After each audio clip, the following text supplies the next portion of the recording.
क्या आप देश और दुनिया की खबरों से रह जाते हैं बेखबर? तो सब्सक्राइब कर लीजिए हमारे HT न्यूज चैनल को और बेल आइकॉन को दबाना मत भूलिएगा।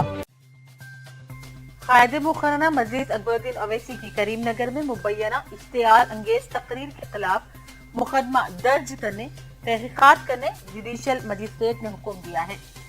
करीमनगर पुलिस कमिश्नर बीबी कमलासन रेड्डी ने अकबरुद्दीन ओवैसी को क्लीन चिट दे दिया था, जिस पर बीजेपी के वकील बी महेंदर रेड्डी ने मुकामी अदालत में दरख्वास्त दाखिल की थी, जिसकी अबूरी सुनवाई के बाद जुडिशियल मजिस्ट्रेट पी साई सुधा ने करीमनगर पुलिस को इस सिलसिले में मुकदमा दर्ज करते हुए मामले की तहकीकात का हुक्म दिया है। वाज़ेह रहे कि चंद दिन कबल अकबरुद्दीन ओवैसी ने करीमनगर में एक जलसे आम से खिताब किया था, जिसके खिलाफ बीजेपी ने शदीद एहतजाज करते हुए इनके खिलाफ कार्रवाई करने का मुतालबा किया।